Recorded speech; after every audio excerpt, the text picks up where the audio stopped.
Buenas noches, señoras, damas, caballeros, distinguidos amigos. Bienvenidos a este importante evento del Inter-American Institute for Democracy junto con el Centro Cultural Argentino. En la presentación del libro del autor argentino Facundo Pastor, que se llama Nisman, Crimen o Suicidio, Héroe o Espía, me corresponde hacer la introducción y darles la bienvenida a nombre del Instituto, que como ustedes conocen es una institución que trabaja por la libertad y la democracia en las Américas. No somos una entidad proselitista ni somos una entidad ideologizada. Estamos abiertos a todo tipo de tendencias y de opiniones. Y en esa dinámica estamos muy complacidos de cerrar este año con este evento sobre un tema que hace a la Argentina, que es uno de los países que ha traído buenas noticias el año 2015.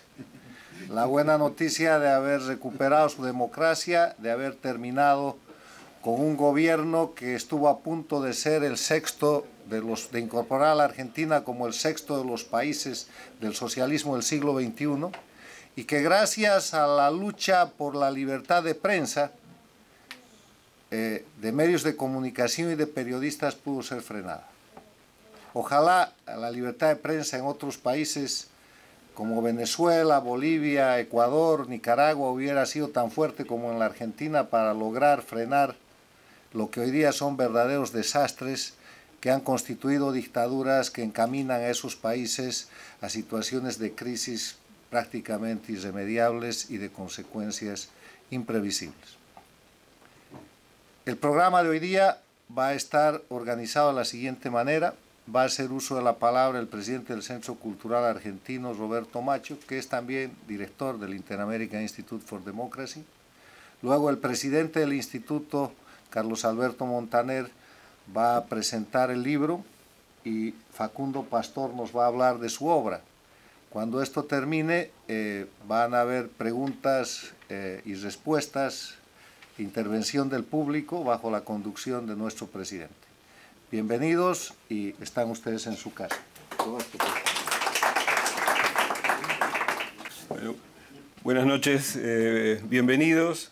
Como dijo Carlos recién, es un honor para nosotros traerles a ustedes, como siempre, desde el Centro Cultural y también en este caso en conjunto con el Instituto, una propuesta que seguramente va a ser esclarecedora, por lo menos habla de uno de los últimos grandes hechos que ocurrieron en Argentina, que despertaron el interés de casi todo el mundo, algunos a favor, otros en contra, con diferentes opiniones, pero definitivamente me parece que el libro de Facundo tiende a desentrañar un poco muchas de esas falsas visiones que uno tiene de un caso que prácticamente se convierte en una intriga de perfil novelesco.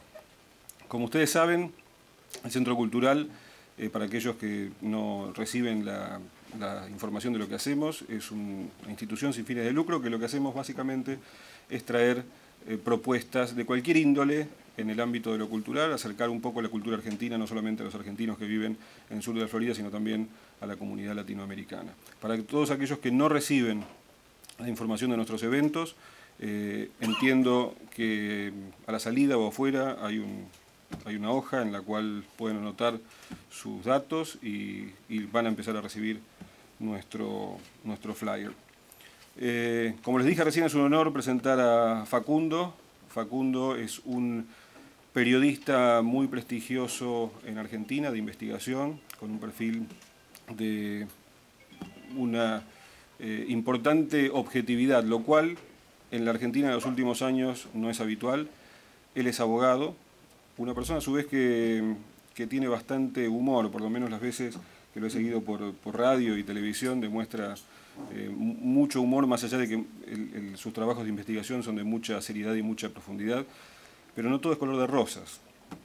También es de River y lamentablemente viene de Japón persiguiendo una esperanza. Por lo menos media hora jugaron muy bien al principio. La verdad, increíble. Vamos a hablar entonces del caso Nisman. Solo quiero dejarlos con un pensamiento que en realidad es una frase que un juez de la Nación Argentina, Claudio Bonadío, dijo alguna vez, y es que si aparezco suicidado, por favor busquen al asesino. De eso vamos a hablar hoy.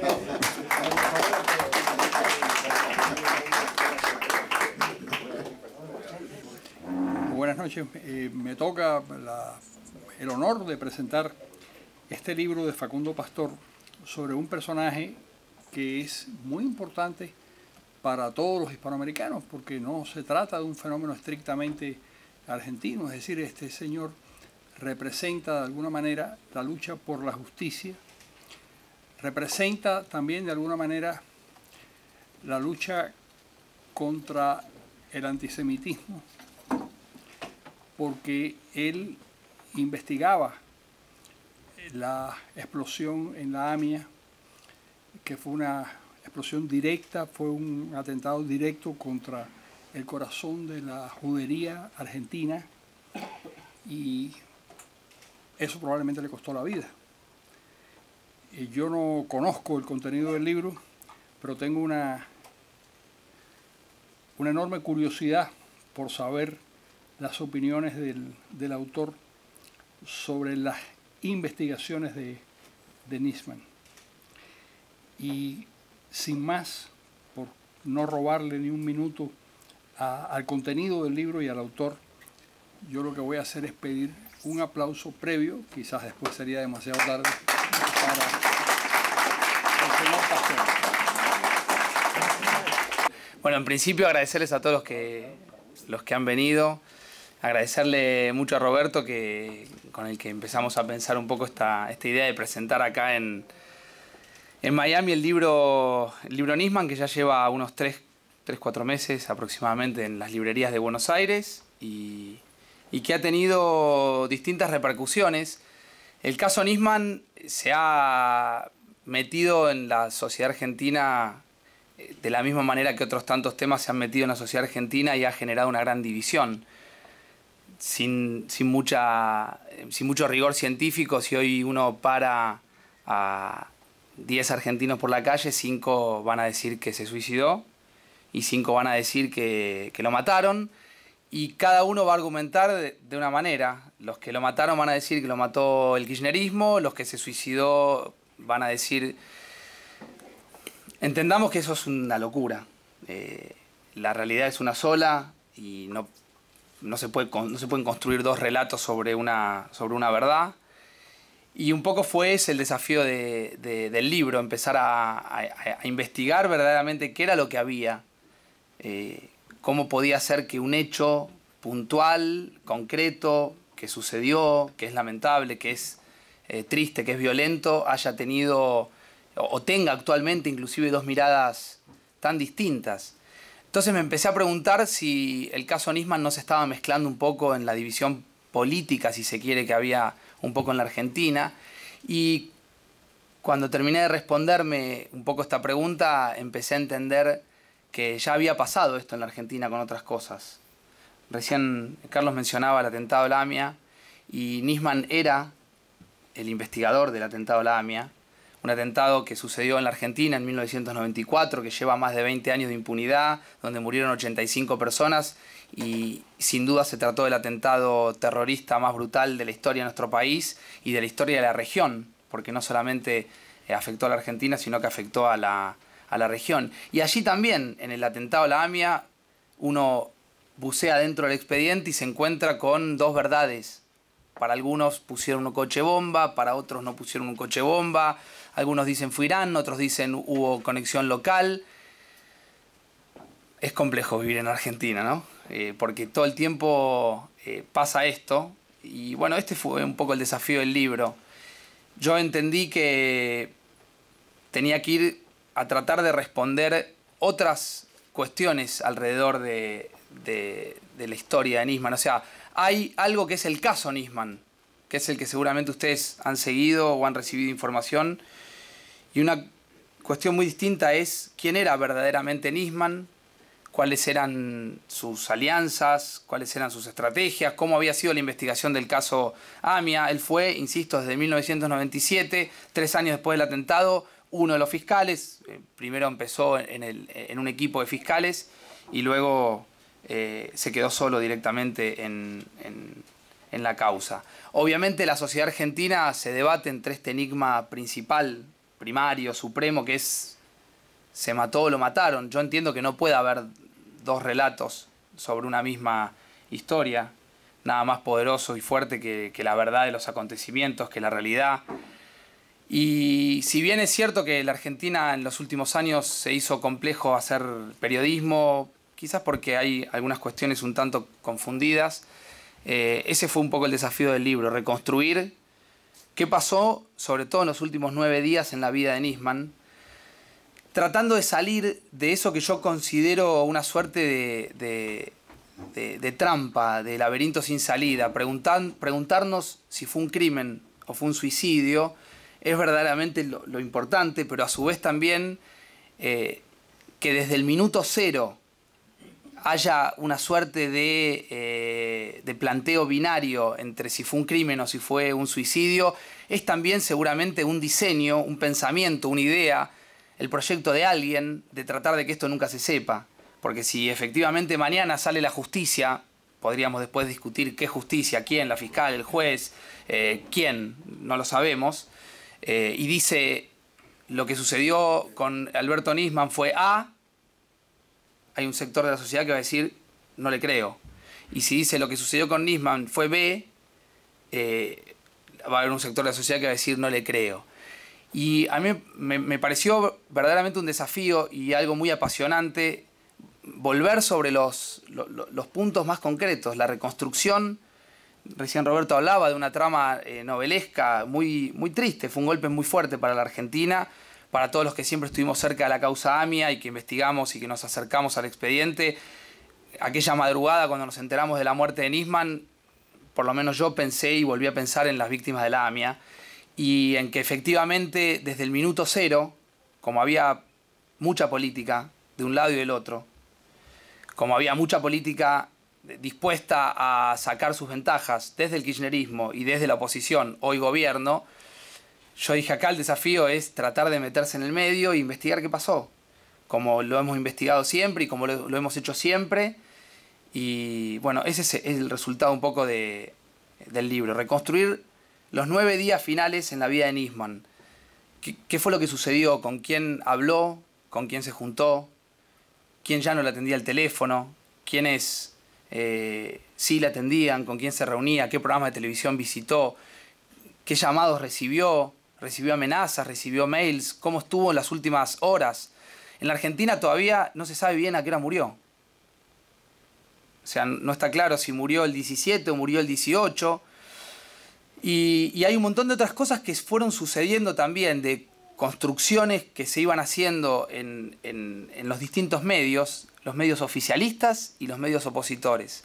Yo tengo la suerte de no estar ni de un lado ni del otro. Trabajo en forma independiente en un canal de televisión en la Argentina, al que le estoy muy agradecido, que es América Televisión, y lo hago sin necesidad de ser ni de un lado ni del otro, tratando de hacer el trabajo que siempre hicimos, que es hacer periodismo, ir en busca de la verdad, contar historias.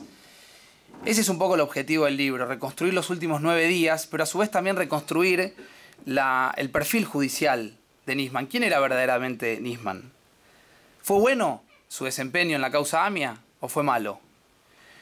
Su acercamiento a la inteligencia, a los espías locales, internacionales, es algo que está bien, que tiene cierta lógica por su rol funcional de fiscal, por su rol funcional de integrante del Ministerio Público, o en un momento determinado Nisman quedó atrapado jugando un juego que posiblemente le haya quedado grande y posiblemente haya sido su propia trampa mortal. Yo no estoy en condiciones esta noche de decir si fue un crimen o fue un suicidio.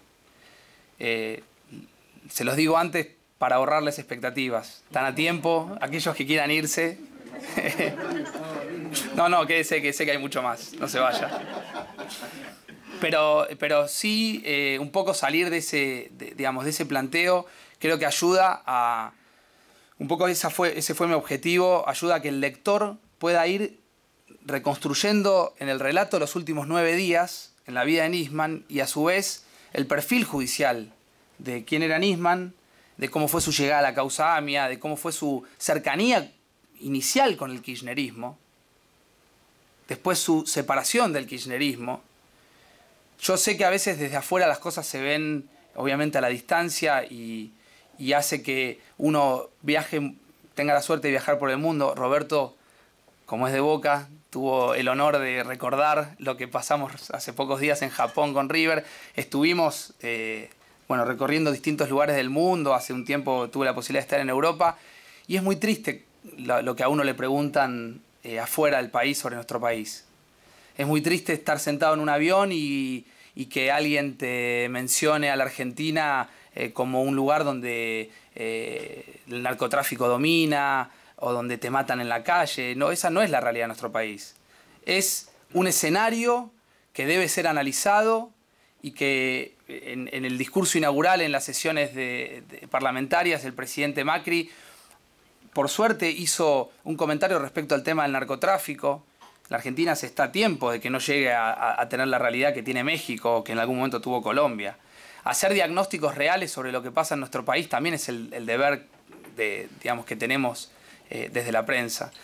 El libro busca eso, que el lector pueda ir reconstruyendo, y yo no creo en el periodismo de certezas. No, soy joven, tengo 36 años y no creo que nosotros seamos los que tenemos la verdad y los dueños de la verdad y les contemos a nuestras audiencias, a nuestros lectores, nuestros televidentes, nuestros radioescuchas, nuestros seguidores en las redes sociales, la verdad como si fuese una verdad absoluta.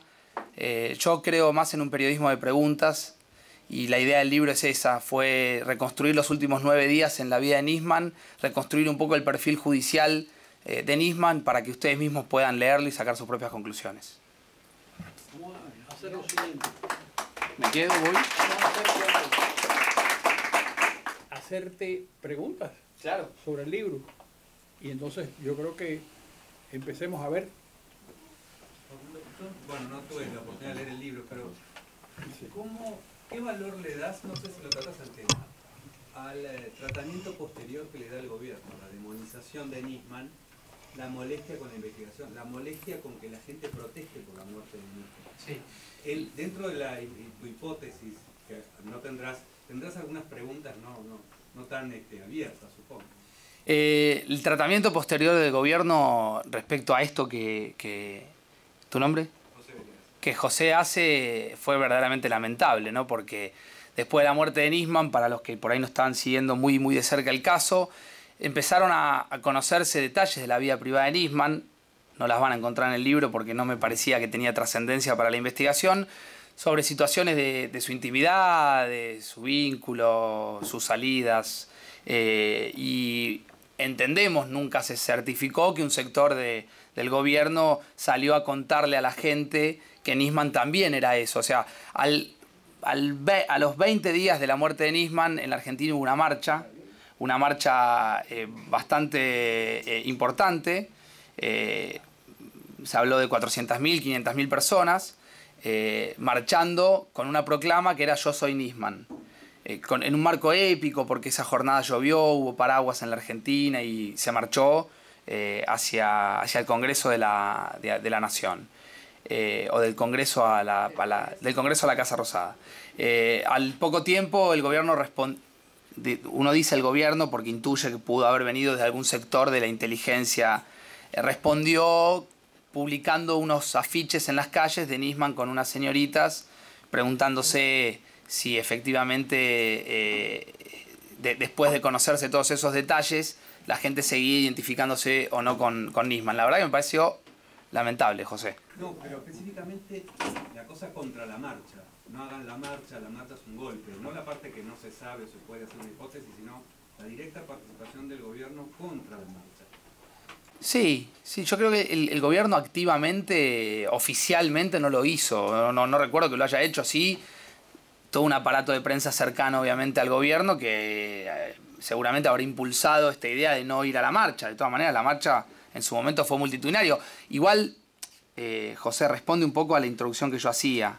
Todo el caso Nisman, como seguramente los últimos temas también en la Argentina, han estado partidos por esta situación de división social, de que, digamos, mucha gente decía marchemos, otra gente decía ¿por qué voy a marchar? Se empezaron a conocer, se empezaron a filtrar detalles de cómo manejaba la parte económica de la propia fiscalía. Es decir, hubo mucho en ese tiempo. Creo que lo importante, por lo menos para nosotros, era tratar de diferenciar bien qué cosas eran, digamos, de interés público. ¿Qué es lo que tiene interés público? ¿La vida privada de las personas? Yo creo que no. ¿El manejo económico de un fiscal que es un funcionario público? Sí. Entonces, digo, me parece que en la Argentina en el último tiempo hubo como pocas ganas de aclarar las cosas, de poner las cosas en su lugar, aún sin que esos pensamientos nos puedan llevar a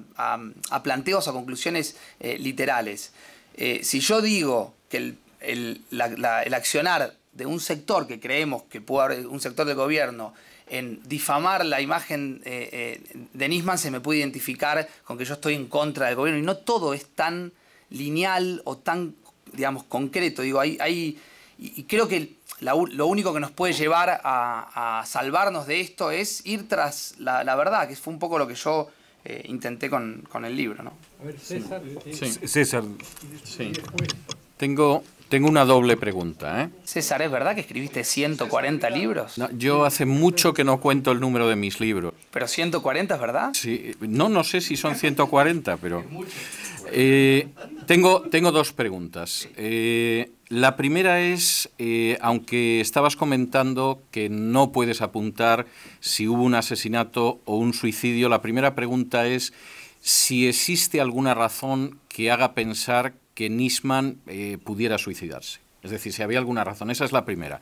La segunda tiene que ver con un libro que se ha publicado no hace mucho, enormemente interesante, de un argentino que trabajaba para las fuerzas de seguridad del Estado, al que se le ordenó infiltrarse en la comunidad judía. Lo vengo leyendo en el avión. En Argentina, y en un momento determinado él comenta que el atentado de la AMIA, él por lo menos piensa que sin algún tipo de colaboración de los servicios de seguridad en Argentina no se hubiera podido dar, por información, etcétera.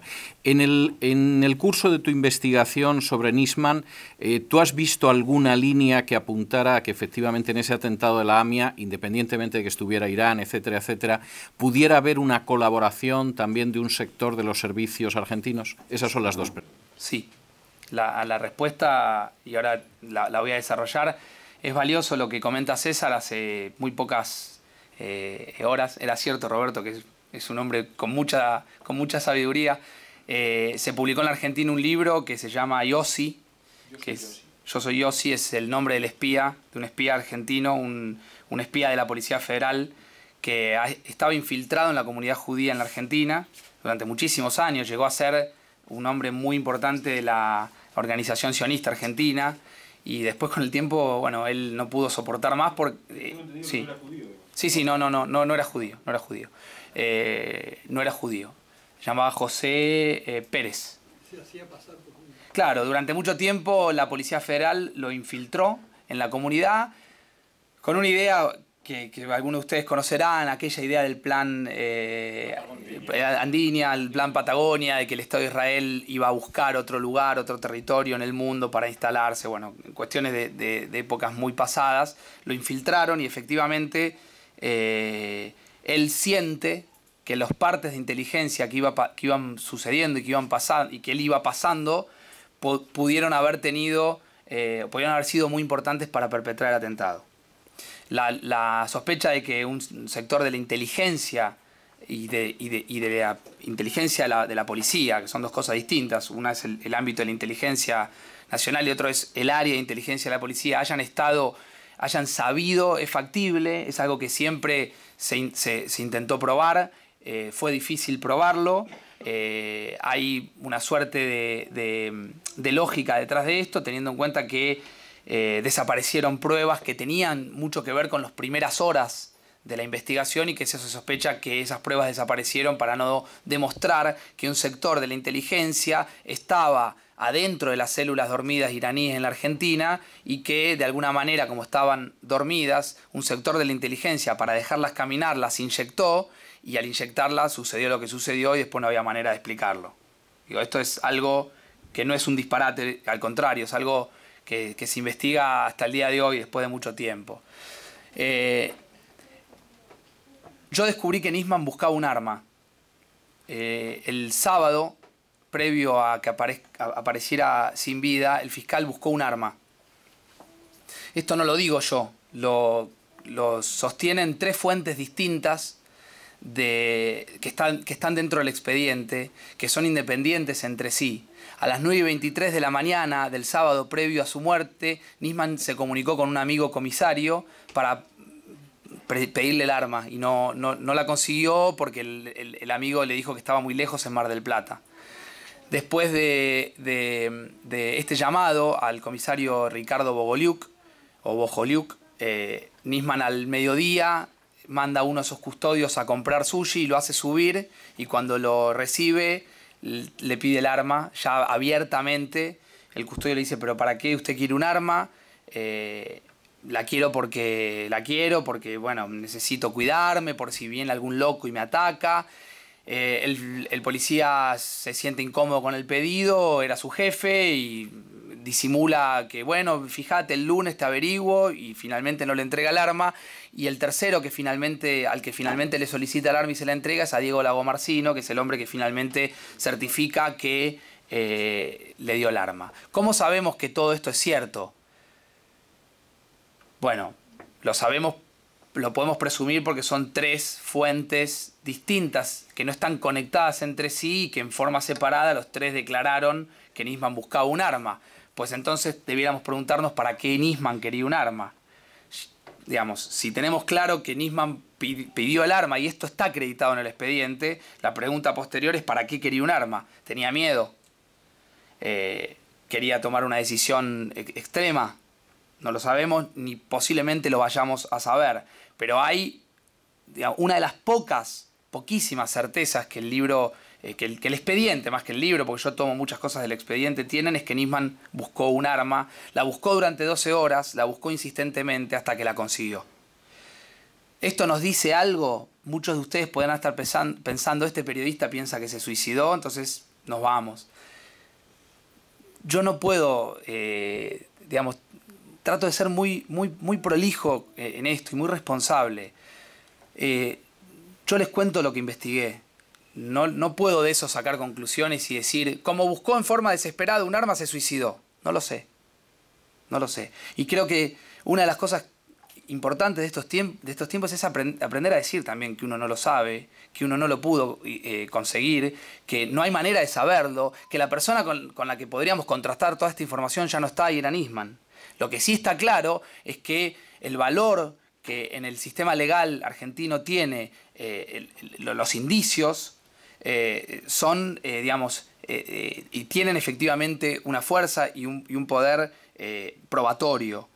En la Argentina, en el sistema penal argentino, se toma muy en cuenta los indicios. Ahora, el criterio está seguramente en cada uno. Por supuesto que si uno toma el indicio de que Nisman buscaba en forma desesperada un arma y la contrasta con que había denunciado a la presidenta y le ponemos una mirada conspirativa, estamos a un paso de llegar a Netflix y armar una serie de televisión. Y yo no me dedico a la ficción.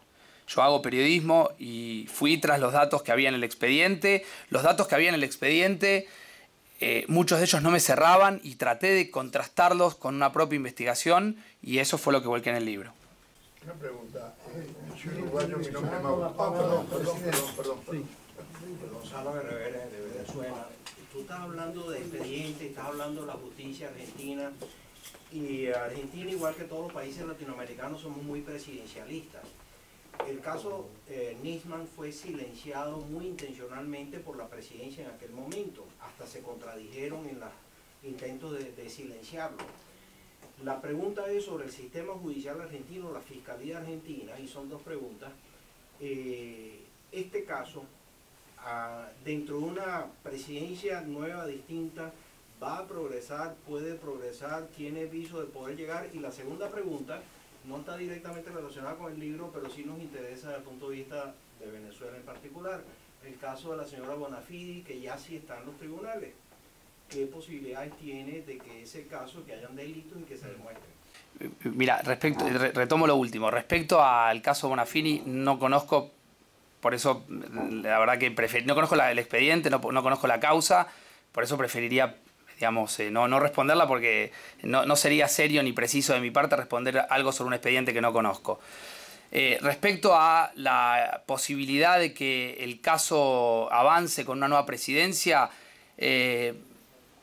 yo no lo pienso, nunca lo pensé o intenté no pensar el caso Nisman desde un punto de vista político. Muchos de ustedes se están riendo por decir este chico que dice, pero no lo analicé de esa manera porque hago un pequeño ejercicio y con total honestidad intelectual. Levanten la mano los que saben que este presidente argentino, que es Mauricio Macri, estuvo procesado y llegó a la presidencia procesado. ¿Alguien lo sabía? Sí. ¿Quién lo procesó? Nisman.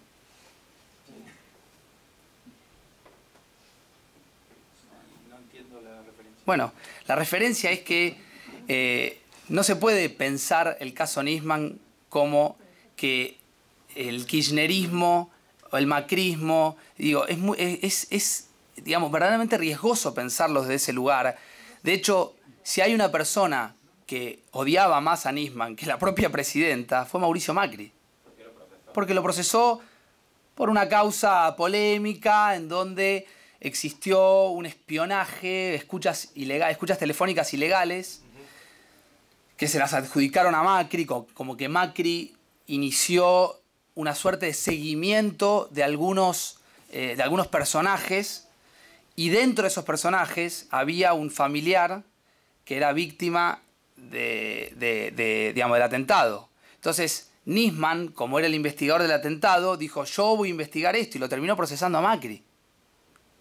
Entonces, no es tan sencillo esta idea del pensamiento de que, de hecho, sin mencionar muchos nombres, algunos personajes muy cercanos a Macri quedaron afuera del gabinete, y yo tengo la íntima sensación de que quedaron afuera por aquella vieja causa en la que Nisman lo investigó a Macri y lo terminó procesando. Si el único procesamiento que tiene Macri se lo aplicó Nisman. Entonces, no es tan...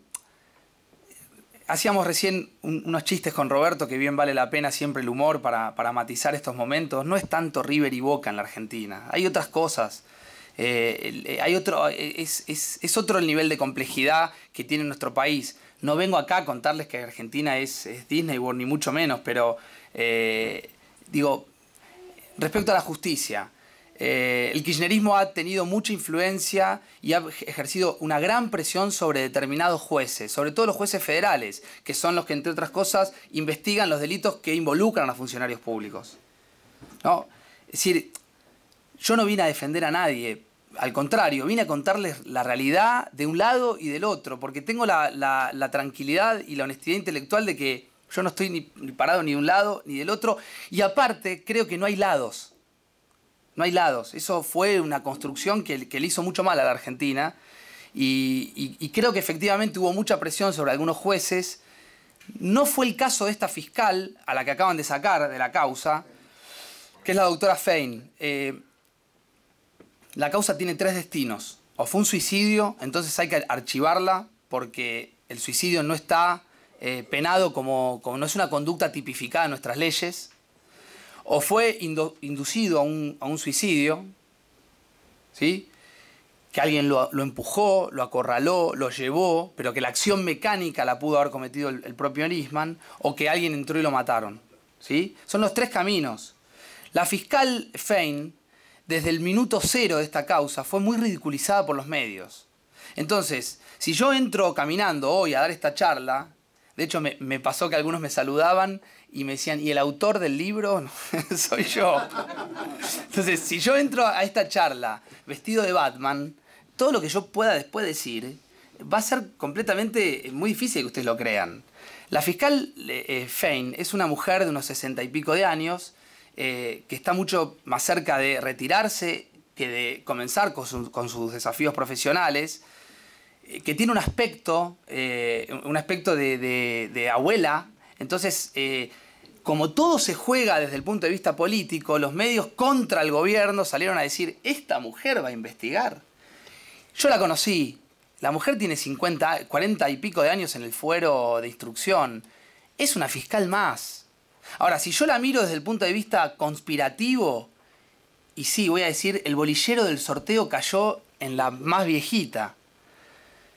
Pero yo vuelvo con esta idea, porque creo que todos la entienden, no es Netflix, no es una serie de televisión. Esta es la realidad, cayó donde cayó, y yo creo que la fiscal Fein es una fiscal como digamos, al nivel de lo que es la justicia argentina.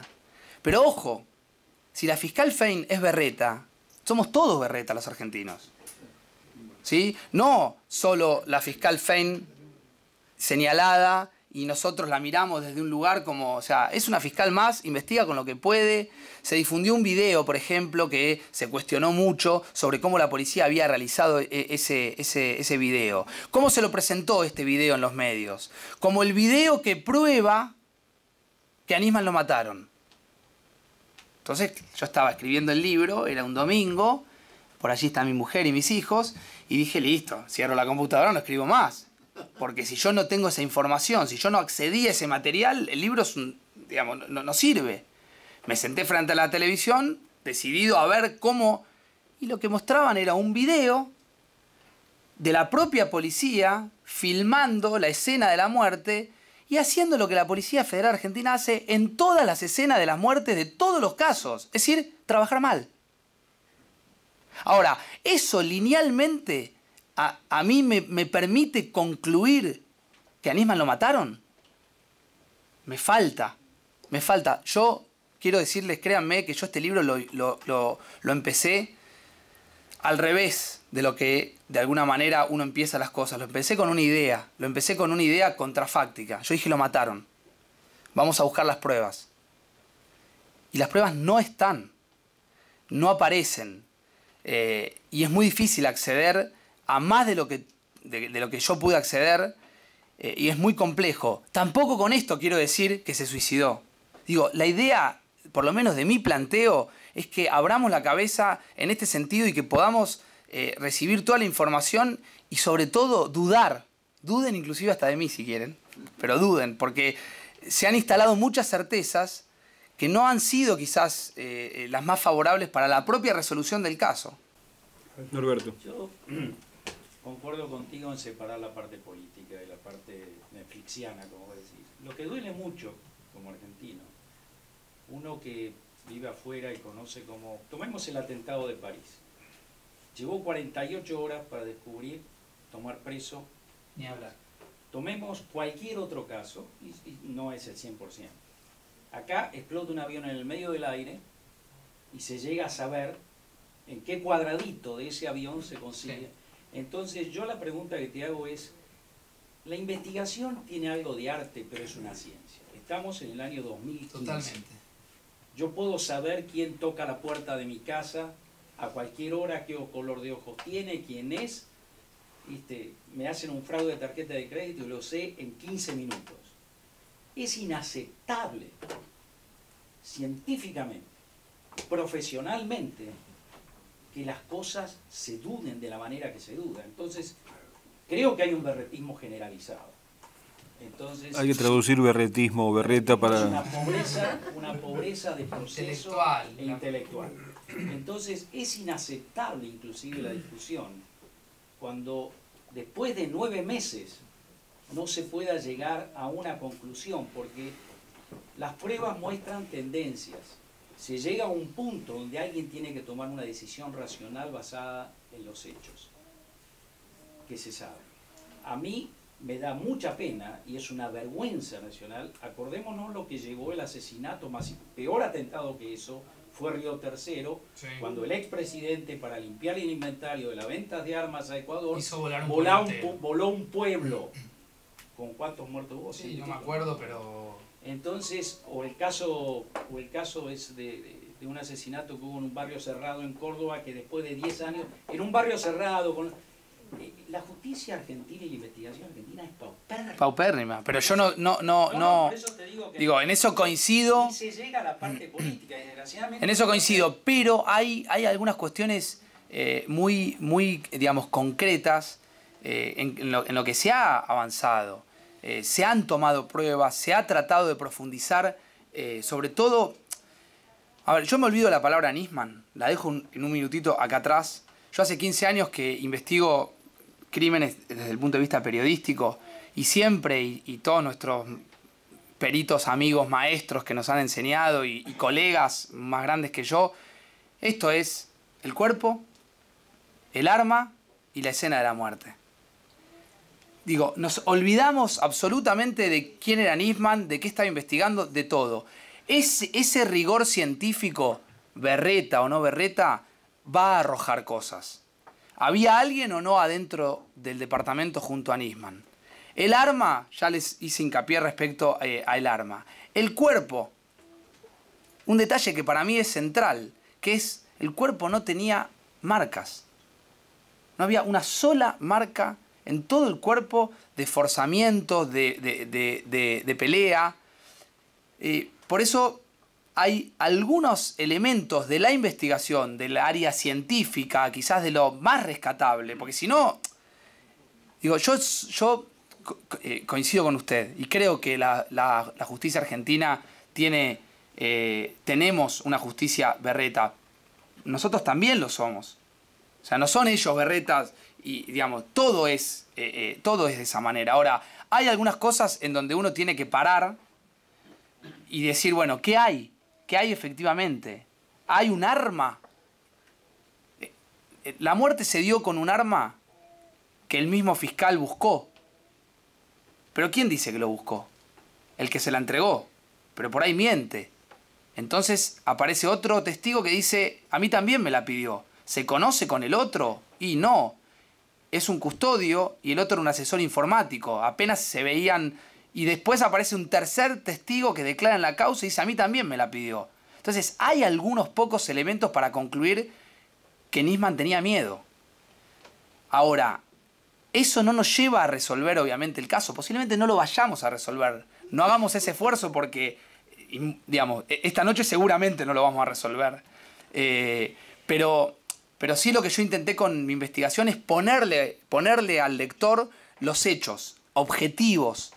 Ustedes no van a encontrar una valoración política, no la tengo, no tiene, digamos, la puedo tener en mi faz íntima, pero no está en el libro, no tiene por qué estar. Es un libro que reconstruye un hecho real.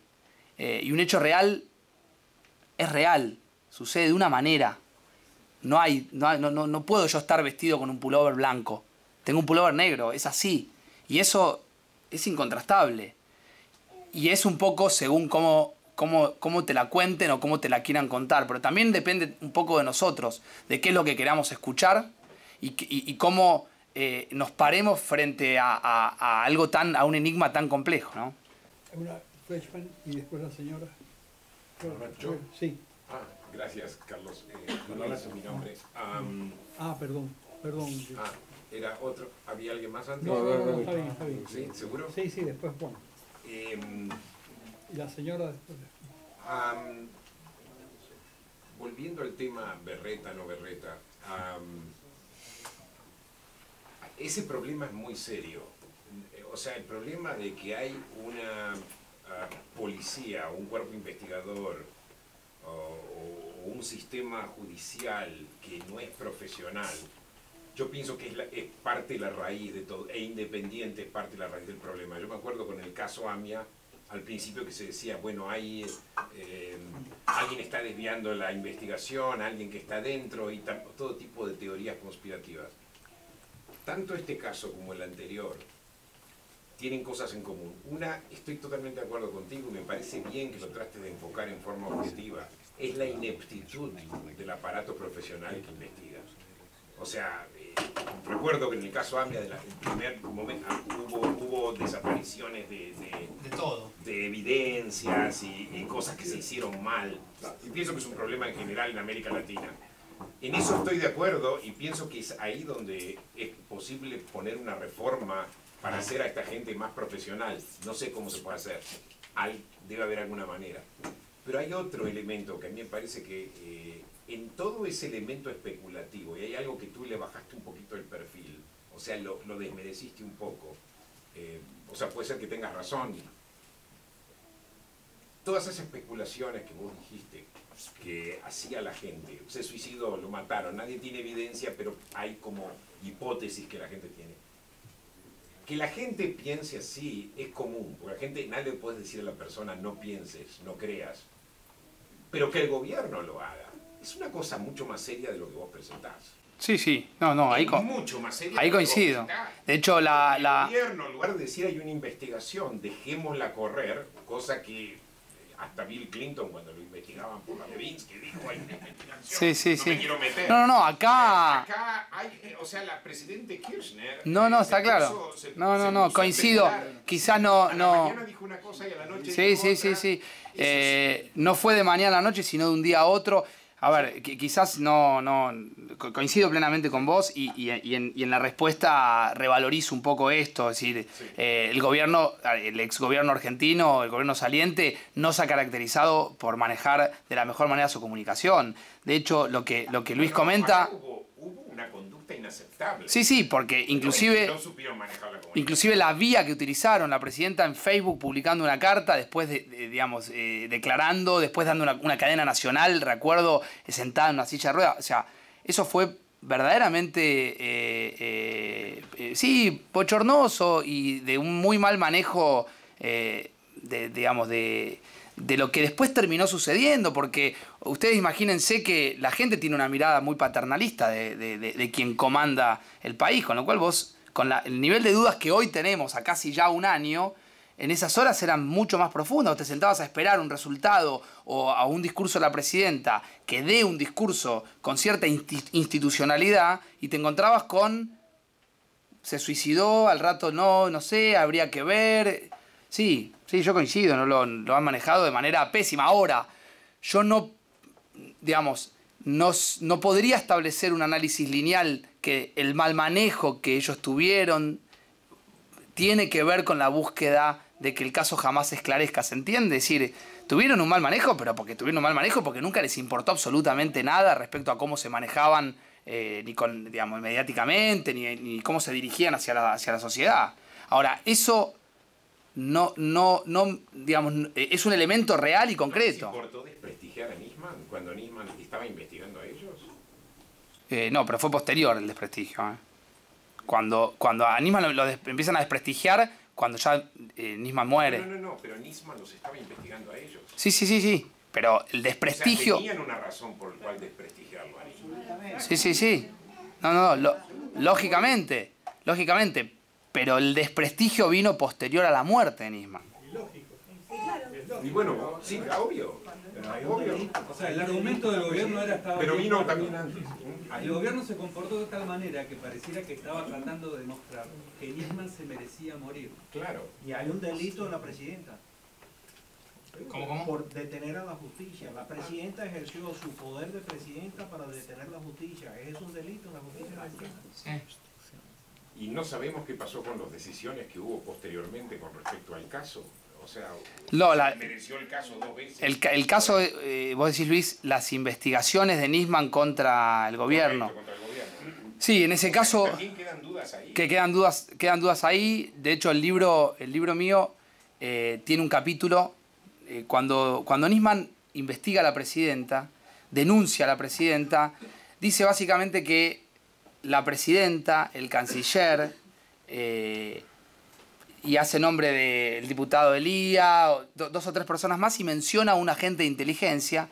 Estaban complotados, conformaban una suerte de banda para intentar garantizar la impunidad de los funcionarios iraníes que tenían pedido de captura y que tienen pedido de las circulares rojas de Interpol, a cambio de beneficios comerciales. Esta era la denuncia de Nisman. ¿Sí? Esta fue la famosa denuncia de Nisman. ¿sí? Dicha por ahí de manera concreta. Es decir, la presidenta y un grupo cercano a la presidenta, en donde había un agente de inteligencia, estaban complotados buscando tratando de buscar lograr que se levanten las circulares de Interpol, y a cambio el país iba a recibir beneficios comerciales, ¿sí? Esto hubo 2 instancias de la justicia que lo desestimó por completo, pero yo creo que Nisman algo tenía, no sé si eso puntualmente que él presentó. De hecho, se cuestionó mucho lo que él terminó presentando. En el libro yo logré entrevistar al espía, al agente de inteligencia, al que Nisman menciona como parte de este grupo, y él me reconoce que efectivamente él estaba infiltrado en la comunidad iraní en la Argentina y que estaba infiltrado como para empezar a tejer algunas relaciones, pero que no era lo que Nisman decía, sino que efectivamente... Y ahí es donde vuelvo sobre la verdad, la realidad y las construcciones. Es decir, yo creo que algo de lo que Nisman venía investigando era cierto. Posiblemente también a Nisman le hayan prometido mucho más pruebas de las que después él terminó volcando en su presentación. Y es ahí donde volvemos a preguntarnos, ¿quién le prometía pruebas a Nisman? ¿Quién empujaba a Nisman a esta denuncia? Más allá de que la denuncia puede o no ser cierta. Porque yo creo que, insisto, por lo que por lo menos pude investigar, algo de esto había, ¿no? Juan, creo que Juan estaba primero. Juan. Algunos comentarios sobre una pregunta. Primero, agradecerte porque te has tomado el tiempo de dedicarte a la investigación del caso Nisman, que sin lugar a dudas creo que es el caso que más atención merece por la propia vigencia de las instituciones en Argentina, ¿no?, en este momento y que amerita investigación cerca. Ahora algunos comentarios. Primero, lo que vos hablabas recién de la acusación de Nisman contra el gobierno. Creo que la acusación es mucho más grave de lo que estás diciendo. La acusación es que el gobierno, sabiendo que los iraníes son responsables del peor atentado en la historia de la Argentina, se complotan para garantizar la impunidad a cambio del acuerdo comercial. Sí, déjame agregarte algo, Luis. Esto tiene un capítulo previo, que es ese memorándum de entendimiento que en las últimas horas acaba de considerarse inconstitucional. O sea, ahí empieza... Yo siempre el memorándum lo analicé desde el punto de vista jurídico y tenía algunos disparates increíbles, como temas de jurisdicción y de facultades. Es decir, planteaba que efectivamente si Irán decía que sí, alguien iba a ir a no sé quién, a Teherán a tomarle declaraciones a no sé quién tampoco, cuánto podía llegar a durar una persona en Teherán en taxi del aeropuerto al lugar donde iba a tomar declaración. Digo, el memorándum tuvo, digamos, hizo agua, como se dice en Argentina, por todos lados. Y esto lo quiero dejar claro como postura, digamos, personal, ¿no? Ahora, la pregunta sería, primero, ¿coincidís con la decisión de la jueza de la semana pasada de apartar a la fiscal Fein de la investigación? ¿Crees que eso puede llegar a avanzar la causa? Por otro lado, la segunda pregunta es, ¿crees que hay elementos en el expediente que permitan que se sepa la verdad, la única verdad posible del tema? Y el tercero es, ¿quién impedía que se llegue a la verdad? ¿Quién impedía que se llegue a la verdad? Respecto a la doctora Fein y a la jueza, cuando yo vi el título, pensé, yo estaba afuera y pensé que era seguramente una bocanada de aire fresco a la investigación, que está, entre comillas, un poco estancada. Y después, cuando profundicé un poco más la resolución de la jueza Palmagini sacando a la fiscal del medio, me quedé como un poco perdido, porque todas las medidas de prueba, la medida número 1 corre a la fiscal Fein de la causa, de la investigación, ¿sí? Es decir, acá había una jueza y una fiscal, y la jueza le había transferido la facultad de investigar a la fiscal. La corre a la fiscal y ordena unas 14 medidas de prueba. Y ahí dije, no, esto no se, esto así no. Porque las 14 medidas de prueba eran pruebas que no van completamente periféricas al hecho en sí.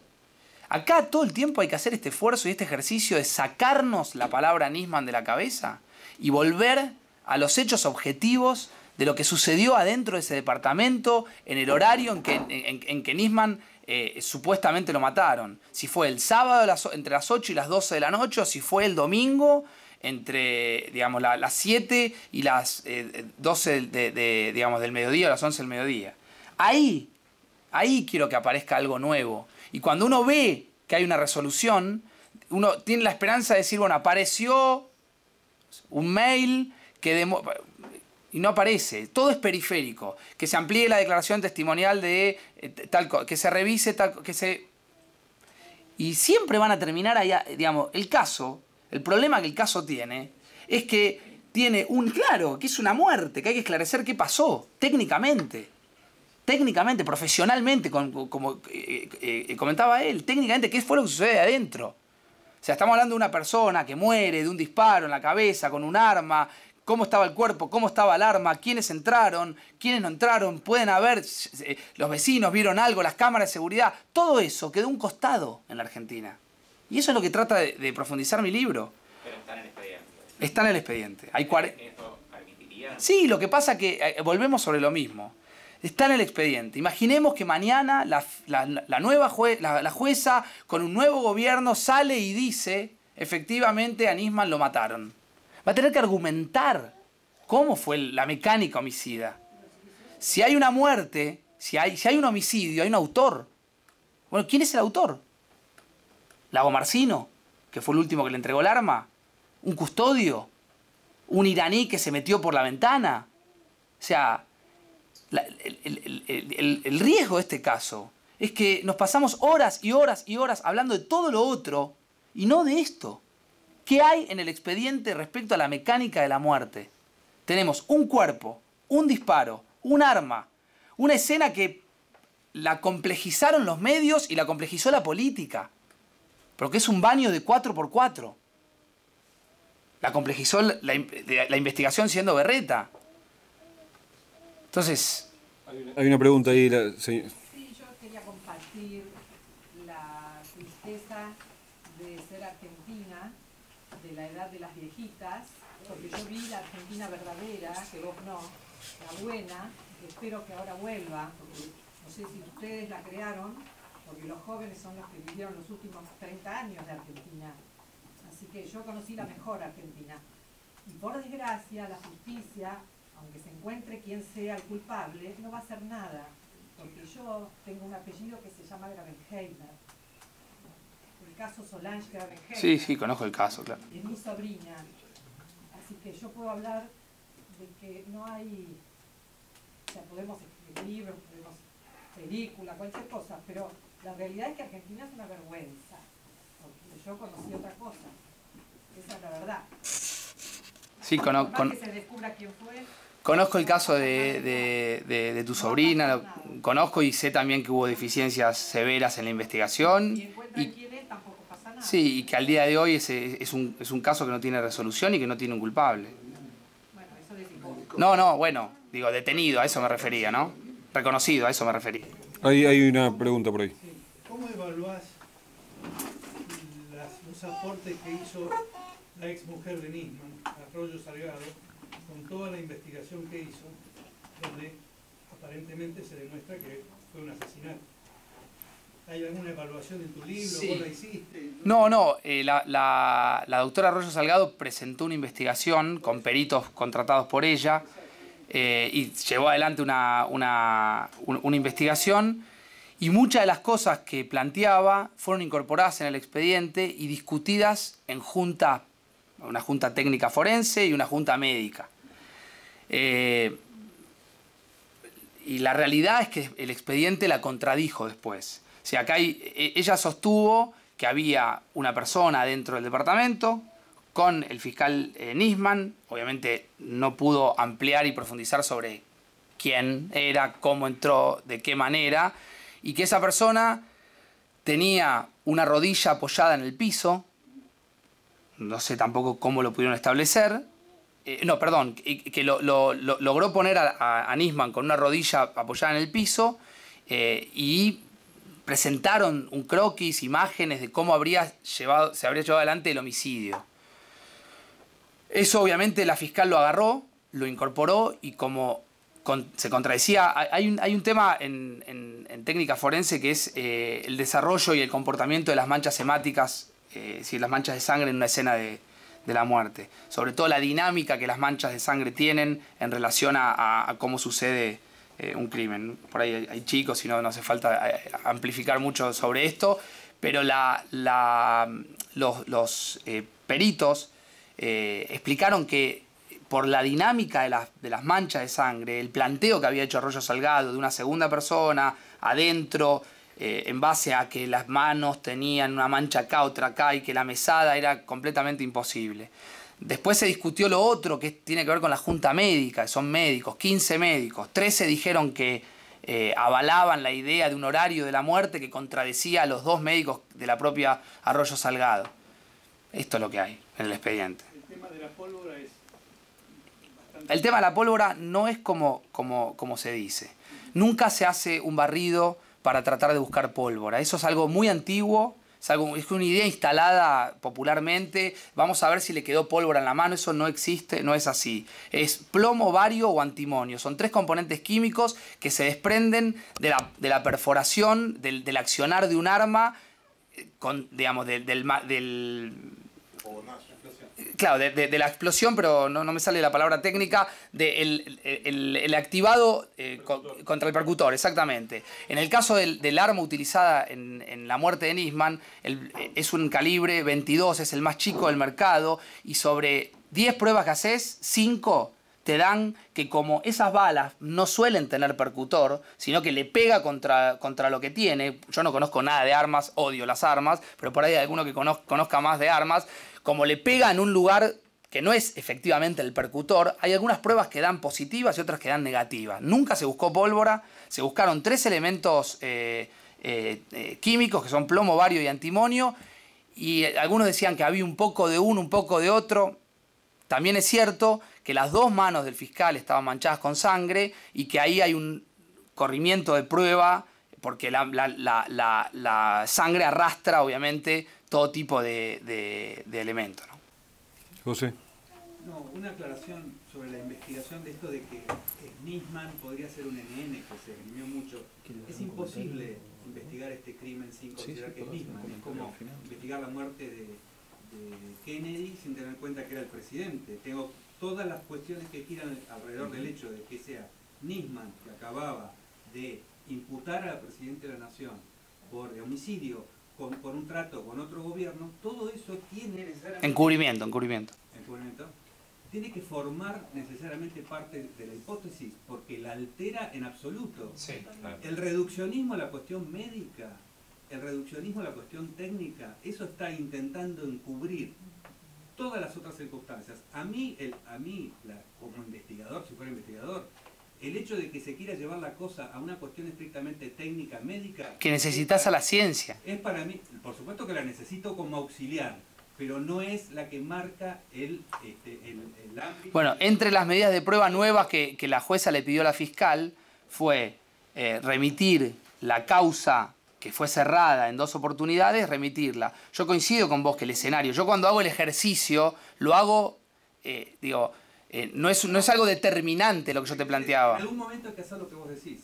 Eso. Pero a los efectos de la investigación, que yo me olvide que este señor acababa, que esté el señor Berni presente eso es un dato para mí fundamental. En cualquier investigación, pero normal, señor Berni, siempre, ¿cómo es tu nombre? José, siempre chocás contra lo que yo te planteo. ¿Qué es lo científico? Vamos. Antes de lo científico, yo tengo que saber sobre qué cosa necesita. Está bien. ¿Y la otra persona dentro del departamento? ¿El que lo mató? ¿Dónde está? ¿Dónde dejó las huellas? ¿Cómo sabía que Nisman buscaba un arma? Es que ya está cerrando la hipótesis. No, al revés, es al revés de lo que vos pensás. No, yo tengo que investigar todo, teniendo en cuenta que es Nisman. Pero por supuesto que el contexto, de hecho ahora la jueza pide 3 o 4 medidas de prueba que yo creo son periféricas. Si yo considero lo periférico lo que vos considerás como el núcleo. Al cerrarlo, yo estoy cerrando la hipótesis que ni siquiera tengo en cuenta. Pero, a ver, vos trabajás la hipótesis ¿sí? Tu hipótesis es que el gobierno lo mandó a matar porque él había desnudado la tarea que estaba llevando adelante. Esa no es una hipótesis, es una sentencia. Mi hipótesis es que este señor acababa de denunciar al presidente de la Nación. Bien.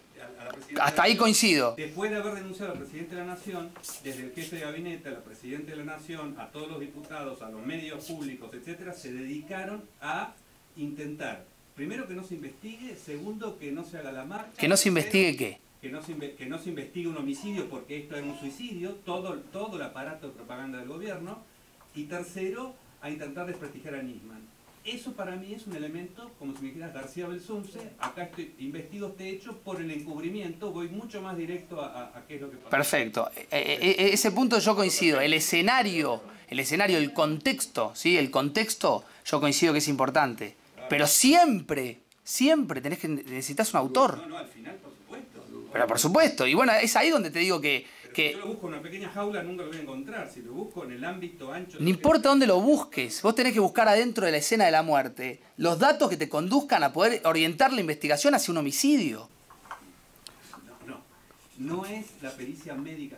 Una investigación criminal no es una investigación médica, ni técnica. Es una investigación sobre hechos históricos que después, llegado el caso, necesitan... Pero, José, si vos no tenés el elemento que te haga comprobar que adentro de la escena había otra persona... En algún momento lo que tenés que tener, no al principio, obviamente, si vos no investigás, en algún momento lo tenés que tener. Si en algún momento... ¿Y de quién depende eso? De que lo encuentres. De los investigadores, de la ciencia, de los forenses, de los técnicos, de los tipos que estuvieron ahí. Volvemos, cuerpo, escena de la muerte, arma. Yo coincido con vos que hubo una intención, que obviamente no es la mía, pero... Digo, a mí me parece que todo ese contexto, que es magnífico, porque es la trama, como decía Roberto, un hombre que denuncia a una presidenta que quiere encubrir a un grupo de terroristas para ganar plata, si vos arrancás desde ahí, cuando vas cerrando el círculo, siempre vas a tener que buscar un autor. No lo tenés. Pero evidentemente. Pero cuanto menos busque, cuanto más chicos... Pero no te modifica si vos buscás con el contexto de uno o del otro. Al contrario, yo lo que creo que yo creo al revés tuyo. Tengo que saber qué pasó con los custodios que desaparecieron. Tengo que saber si hay una zona liberada. Ahí tenés que... Para conocer detalles de los custodios... Entre las medidas de Palmagini está la ampliación de la declaración de los custodios. O sea, no me parece tan intrascendente lo que está pasando. Entre Palmagini hay 14 medidas de prueba entre las que pide que se remita las dos instancias, las dos resultados de por qué cerraron las causas que investigaba Nisman a Cristina. O al gobierno. Remite que amplíe la declaración testimonial el espía de inteligencia o el jefe de los espías de inteligencia, Jaime Estiuso, que anda por estos lugares.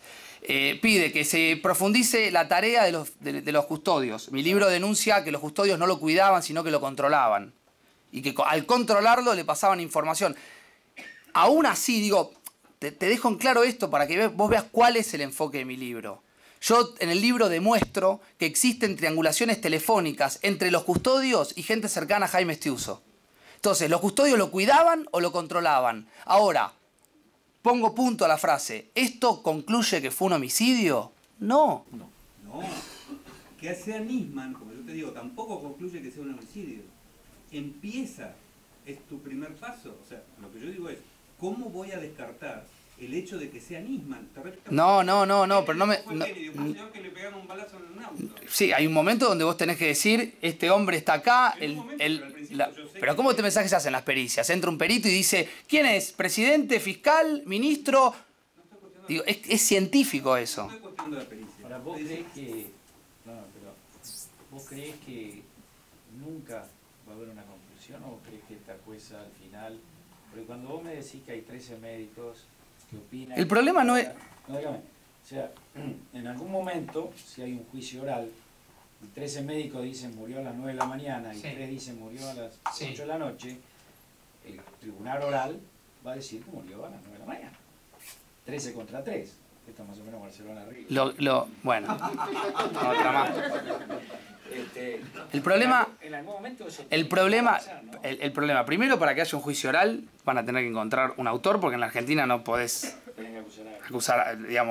juzgar en ausencia de quién. NN, digamos, ¿a quién acusás? No es ni siquiera en ausencia, no tenés autor, no tenés autor, no tenés... Bueno, entonces, El problema para mí no es ese, lo grave es que con todo lo que se construyó alrededor, insisto, de un lado, del gobierno, de algunos medios, de algún sector del actual gobierno que en ese momento era oposición, el problema es que digan lo que digan, hay un sector de la sociedad que no lo va a creer.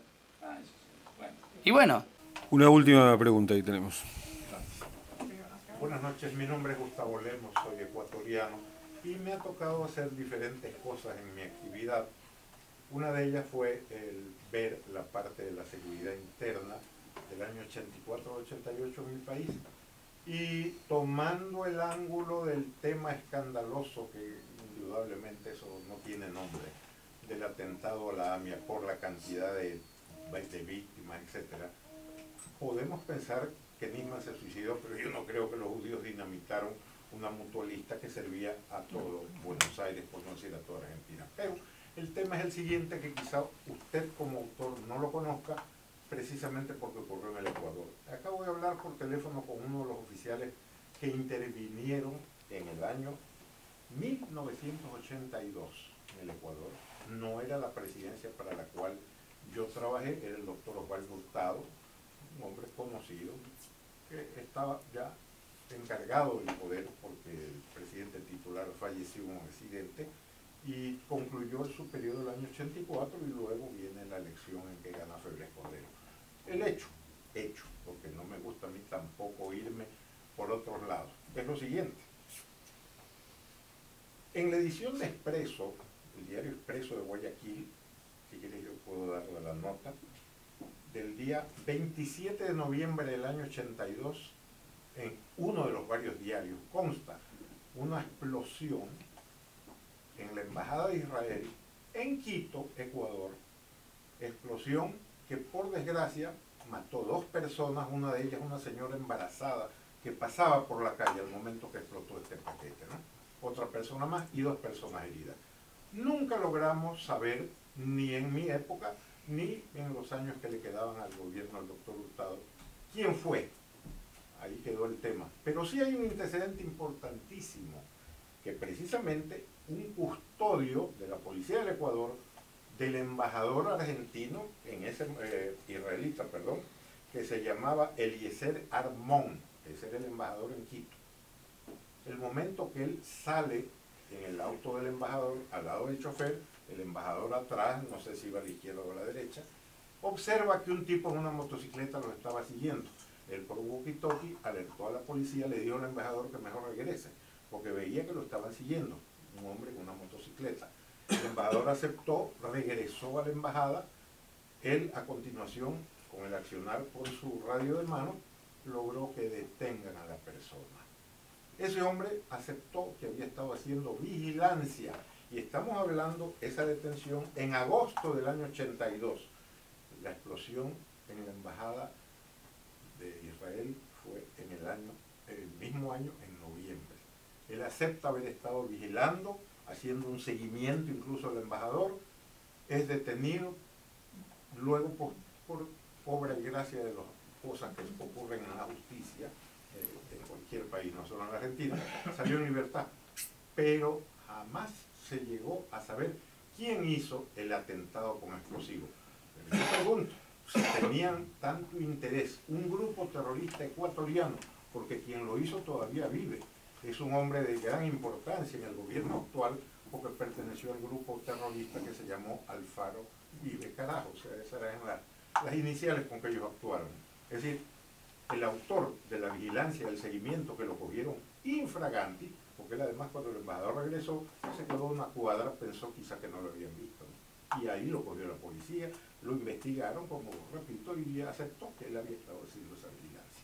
Luego ya no se pudo llegar a por qué, ni quiénes hicieron este atentado contra la embajada. Pero no es nada raro pensar que había alguna mano muy capaz por encima de este grupo terrorista, organizando a base de esta gente para la parte de la inteligencia, ¿no? De seguimiento, ubicar, ver las rutinas, en qué carro andaba, etc.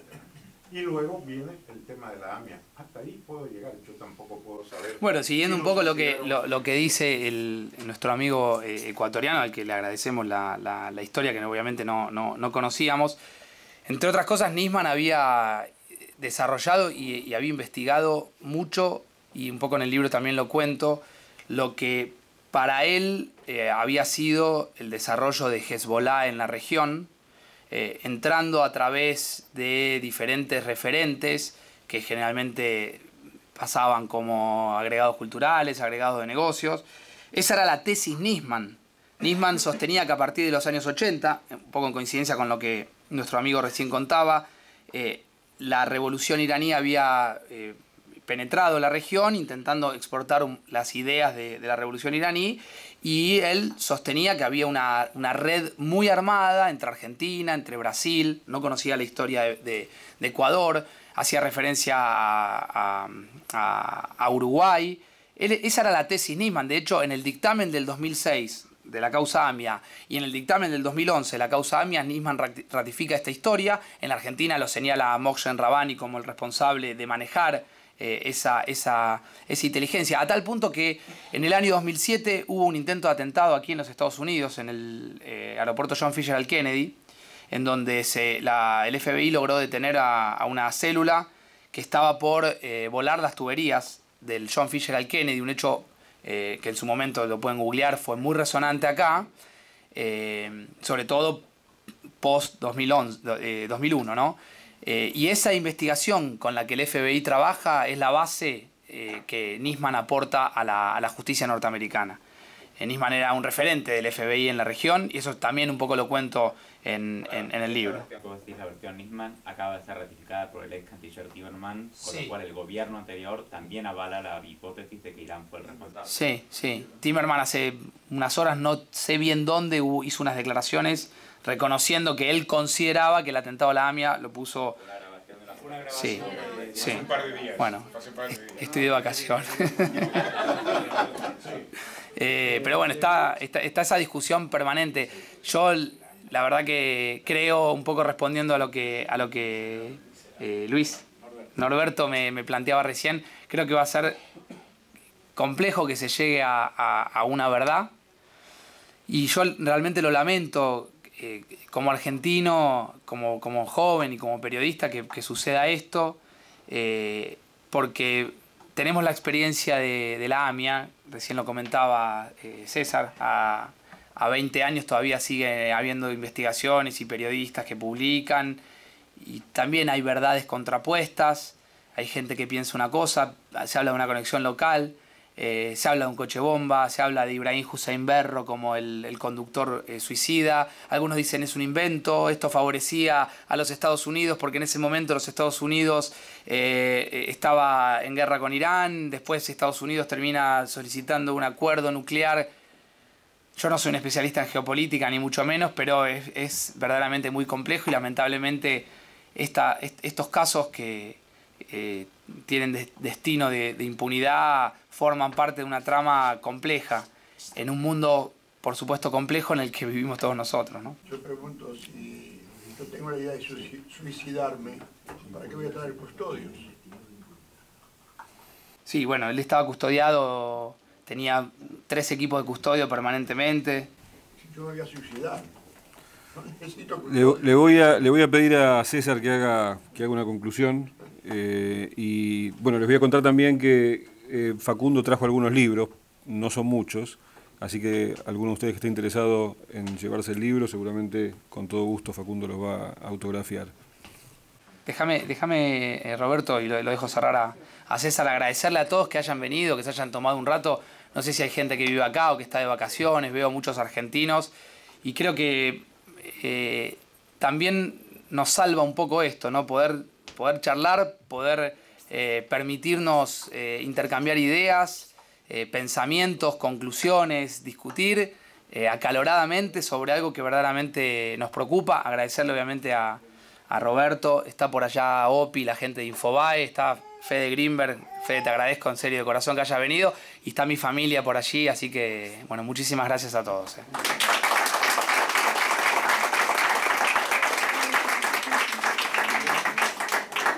Voy a ser muy breve, pero creo que hay algún aspecto que quisiera subrayar. Me vas a permitir que te felicite, Facundo, y dado que ni soy argentino ni me interesa el fútbol, nadie va a pensar que hay una segunda intención en el hecho de que te felicite. Y tengo que felicitarte fundamentalmente porque creo que la metodología que has utilizado para este trabajo es absolutamente impecable. Es decir, la gente que de alguna manera procede del campo jurídico, es tu caso, durante más de una década yo ejercí la abogacía, posiblemente tenemos la deformación profesional del jurista, igual que el arquitecto tiene la deformación profesional del arquitecto y ve el edificio y ve cosas que no vemos los que no somos arquitectos, y el neurocirujano ve en el comportamiento de una persona lo que no vemos los que no son neurocirujanos. Y eso hace que frente a un caso como este, que en última instancia es un crimen, se siga esa deformación profesional. Yo creo que en este caso además muy adecuado de verlo desde una perspectiva que es estrictamente jurídica, es decir, sin negar en absoluto el contexto político, la situación en la que existe, uno tiene claro que las teorías no son pruebas. Es decir, la teoría en un momento determinado te puede dar el punto de partida a partir del cual uno investiga, pero evidentemente uno se va ciñendo a las pruebas. Es verdad que cuando el crimen además tiene un contenido político o social y divide a una sociedad, y a lo mejor la divide casi al 50-50%, ese argumento no es agradable. Es decir, a la gente no le termina de gustar que, como si esto fuera un episodio de Perry Mason, no sepamos quién es el culpable, lo sentemos en el banquillo, lo desenmascaremos.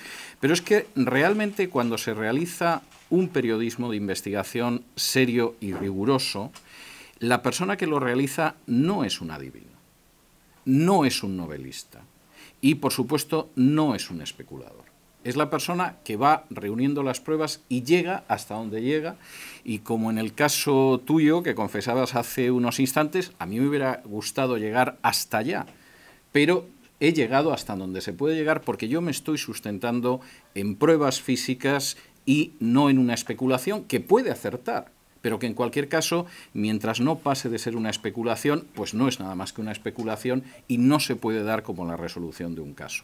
Yo creo que en ese sentido tú has realizado un magnífico libro de investigación. Insisto, seguramente para muchos sería mucho más agradable que acabaras el libro diciendo lo mataron y fue tal persona seguramente, o dijeras, bueno, se suicidó y es obvio. El libro además empieza con 2 capítulos en los que en uno aparece que hubiera sucedido si lo hubieran matado y en otro que hubiera sucedido si se hubiera suicidado. Pero a mí personalmente me parece que es un libro muy honrado en cuanto al planteamiento, me parece un libro muy lúcido y sobre todo me parece un libro metodológicamente impecable y creo que tiene un enorme valor. Todos quisiéramos que algún día se aclarara lo que ha pasado con Nisman, si fue un suicidio, si fue un crimen, cuáles fueron las ramificaciones, cómo se conectan con otros hechos, pero yo creo que la obra tal y como está planteada es difícilmente mejorable. Muchísimas gracias y mis felicitaciones.